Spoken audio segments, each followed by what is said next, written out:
everyone, it is Samantha and I am back today to film my Booktube-A-Thon wrap-up / review video. So during the Booktube-A-Thon, I ultimately ended up reading 2 books, and those books were Wildwood by Colin Malloy and Prince of Thorns by Mark Lawrence. And between these 2 books, it was about 840 pages, and this book completed the book with pictures and book somebody picked out with you challenge, and this one completed the book with read on the cover challenge.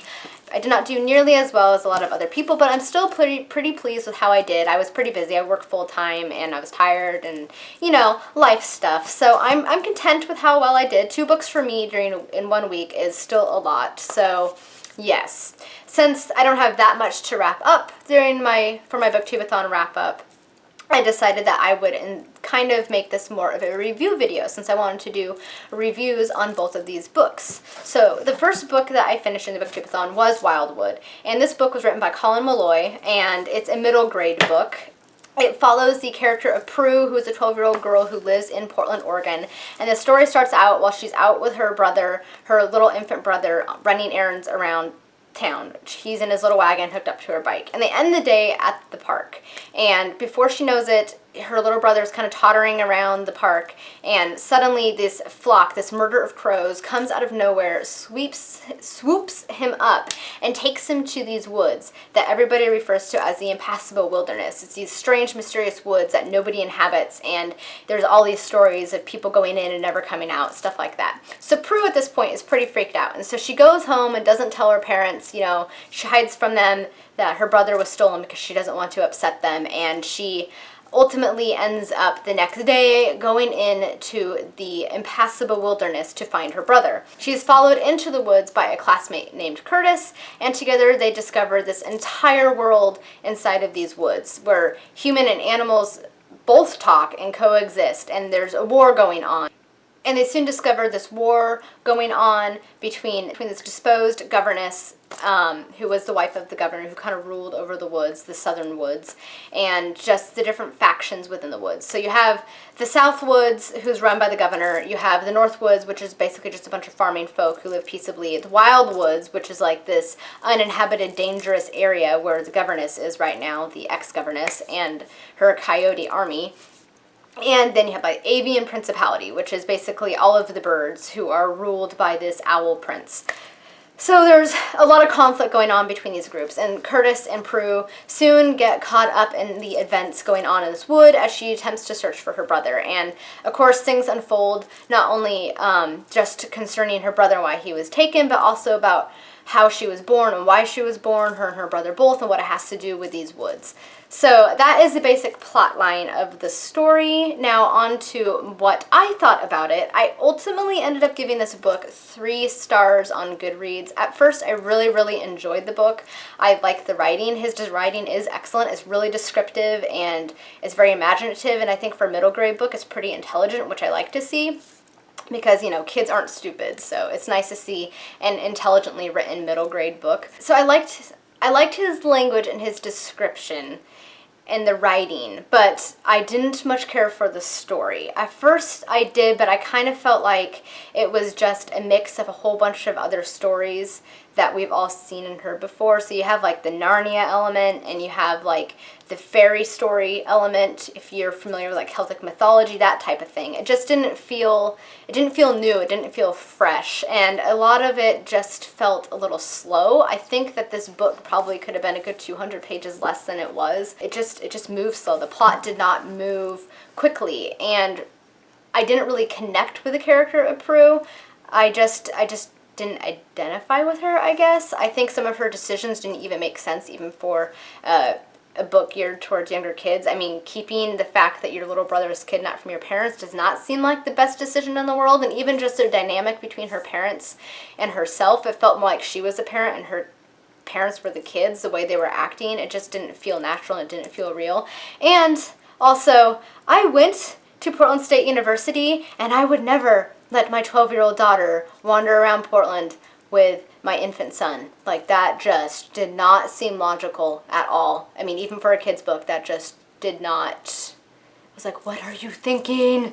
All that aside, the book, it's not the worst book I've ever read, but I would not read it again. It's a first in a trilogy, and I'm probably not going to finish the series. It had such promise. I think if the story would have been tweaked a little bit differently, I don't know. It did not capture me at all. I had the first couple chapters, I was really liking it, and I can't really put my finger on when I stopped liking it. I think I didn't like the progression of the story. It just moved slow, and I couldn't connect with the characters of Prue or Curtis. Curtis was kind of, I don't know, not the brightest crayon in the box, I guess.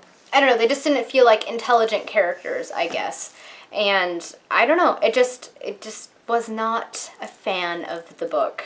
The one part of the book that I did really enjoy, though, was the illustrations. The illustrations are gorgeous. Here is one with Curtis with the ex-governess on a horse. This is another one of my favorites with Prue with the owl prince. So the illustrations are beautiful. It's just the story I felt was a little bit trite. His writing was wonderful, the story not so much. So overall I gave 3 out of 5 stars to Wildwood. The next book that I read during the Booktube-A-Thon was Prince of Thorns by Mark Lawrence, and I really liked this book. The book follows George, I think that's how you say his name, is J-O-R-G. The way people kind of say it seems like it should be George, so we're just going to go with George. We're just going to call him George. It follows this character. At the age of 9, he witnessed his mother and young brother being brutally murdered. They were in a carriage and they were attacked by this count, and he was the only one that was able to be thrown out of the carriage in time, and he was thrown into his briar bush, and he was all hooked up in it by his skin, and he couldn't move, and he just basically was forced to witness the horrible deaths of his brother and his mother.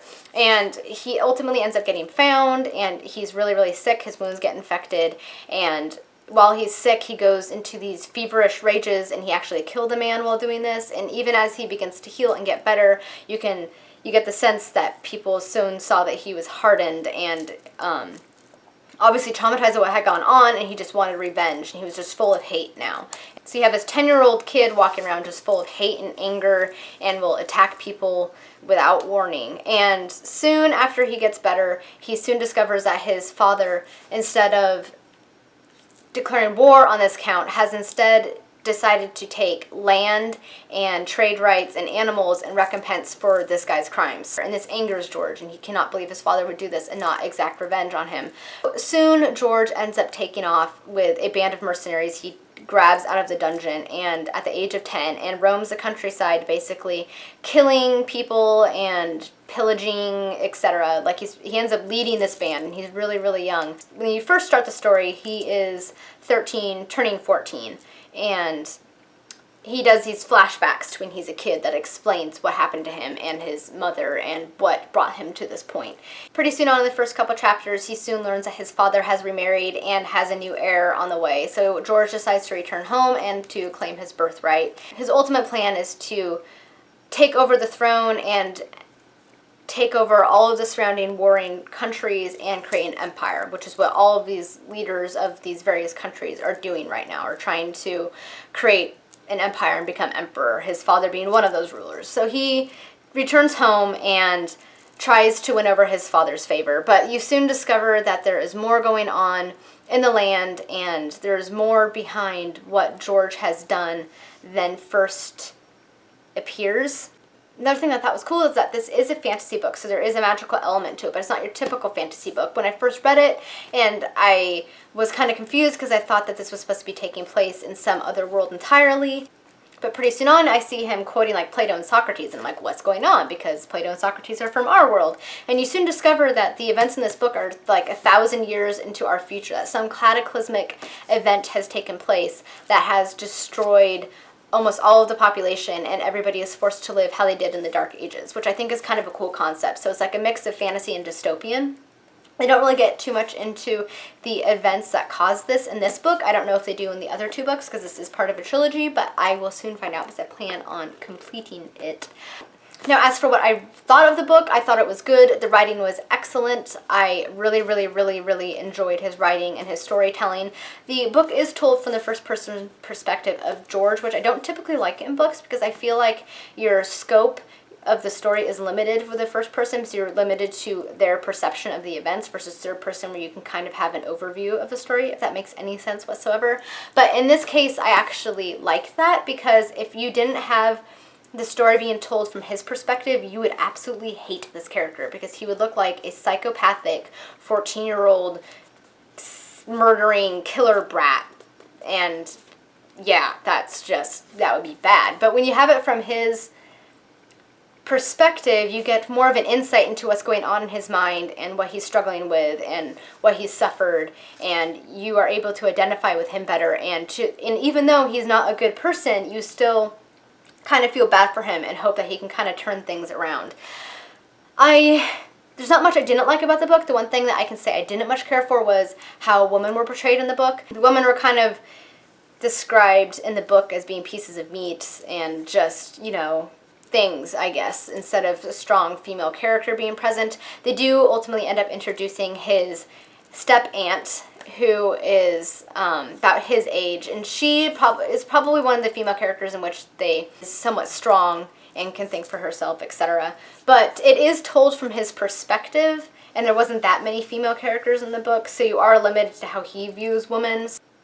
I was able to let it go based on that, I guess. But overall, I really, really like the book. I'm intrigued to see where the story goes from here. I want to definitely pick up the other 2 books in the series. I gave this 4 out of 5 stars on Goodreads, and it is an adult fantasy book, so I would warn younger readers to stay away until they're a little bit older. But yeah, it was good. I enjoyed it thoroughly.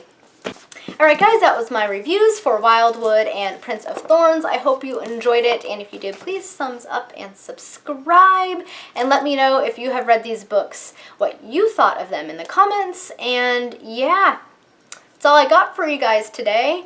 So until my next video, bye!